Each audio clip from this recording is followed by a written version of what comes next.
When you think about money, what comes to mind? Probably a metal coin, a paper bill, or these days just a digital number on a screen. We tend to think of money as something permanent, cold, and distinct from the rest of our lives. But for most of human history, money was far stranger than that. And to understand just how strange and how surprisingly similar it is to our modern world, we have to look at one of the greatest civilizations to ever exist. Long before the first stock markets in Europe or the banking dynasties of Asia, the Maya civilization in Central America built a massive, complex economy around something that sounds impossible to us today. They built it around a seed, specifically the bitter, dried seed that we know today as chocolate. Now, I'm not talking about using candy bars to trade. To the ancient Maya, cacao was something else entirely. It was sacred. It was a ritual. It was status. And eventually it became a fully functioning currency that funded wars, built cities, and greased the wheels of an empire. It wasn't just money made from a plant. It was money built on an idea. The idea that value doesn't have to be gold or silver mined from the ground.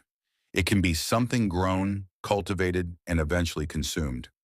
If you think today's crypto markets or financial systems are inventive, the Maya were way ahead of the curve.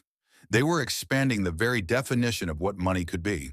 To really get why this worked, we have to drop the Hollywood image of the Maya. You know the one, mysterious tribes in the jungle, simplified and primitive. That is not who they were.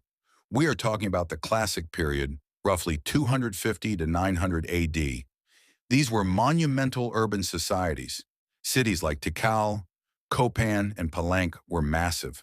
They had tens of thousands of residents, towering stone temples, administrative elites, and a knowledge of math and astronomy that arguably rivaled or exceeded what was happening in Europe at the same time.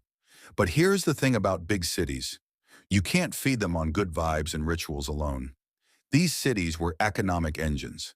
They needed constant supplies of corn, beans, salt, obsidian, jade, and textiles. And they moved all of these goods without pack animals.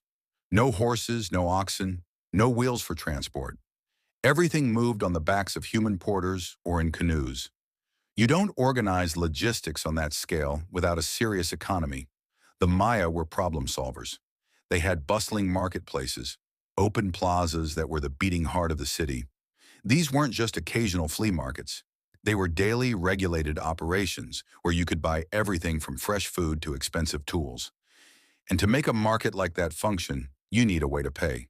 You need a medium of exchange. The Maya didn't start with coins. They started with trust.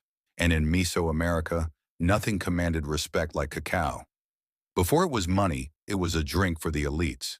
A rich, frothy, spicy beverage used in weddings and royal ceremonies. It had what economists call embedded value. People already agreed it was precious, so over time, it made the leap from a ritual item to actual cash.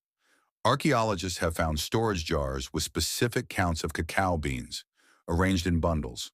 We have artwork and records showing taxes being paid in cacao and workers getting their wages in cacao. It wasn't barter. Barter is, I'll give you my chicken for your sandals. This was different. This was a universal price system. And the coolest part is that we actually know the prices, thanks to records from the colonial era that look back at these traditions. We know that a rabbit cost about 10 beans. A cotton shirt might set you back 20 or 25 beans. A turkey hen was expensive. That was around 100 beans. Just imagine that for a second. You walk into a market.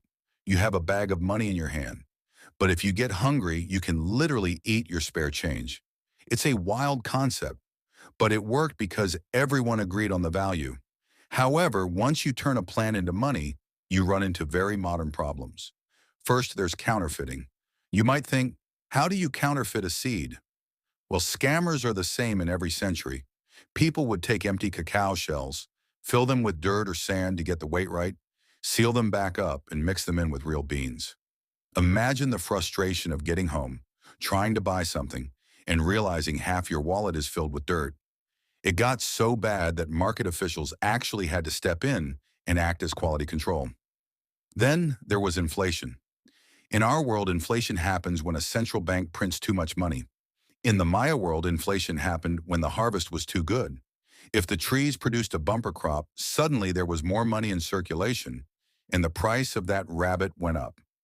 Conversely, if a drought hit and the trees died, you had a liquidity crisis. The money supply literally dried up. This created a fascinating hierarchy of value. Cacao was the small change, the dollar bills. Above that, they used woven cotton mantles, beautiful textiles, as a sort of higher denomination bill for bigger trades.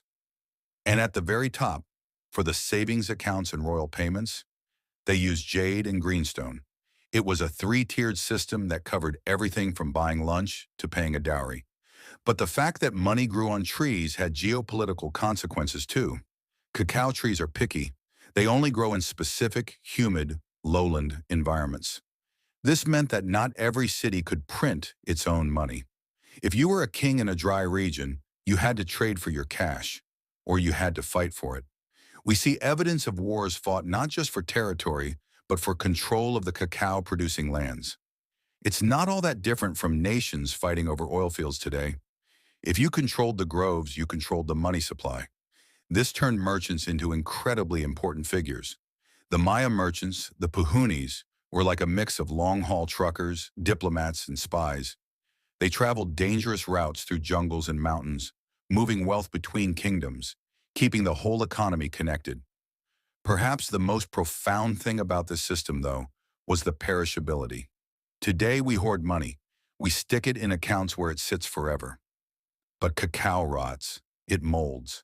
It gets eaten by bugs. You couldn't just hoard it indefinitely. You had to spend it. This likely kept the economy moving fast, forcing wealth to circulate rather than stagnate. The Maya system eventually faced challenges, of course. Environmental stress, drought, and political collapse in the 9th century hit them hard. But the currency didn't die. Even after the classic cities fell, cacao remained the standard currency right up until the Spanish arrived. The Aztecs used it too. It was that robust. So why does any of this matter to us today? Because when you strip away the jungle setting and the stone temples, the Maya economy holds a mirror up to our own. We like to think our financial systems are based on hard facts and data, but really money is just a collective hallucination.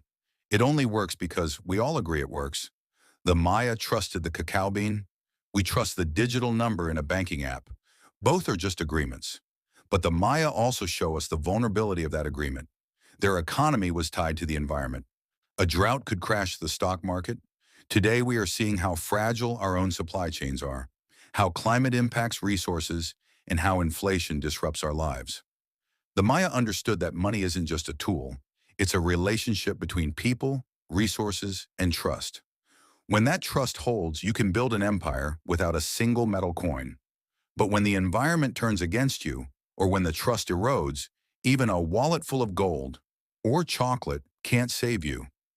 It's a reminder that the civilizations that last aren't necessarily the ones with the most gold, but the ones that understand how to manage value in a changing world. History doesn't necessarily repeat itself, but if you look closely at a handful of cacao beans, you'll see it definitely rhymes.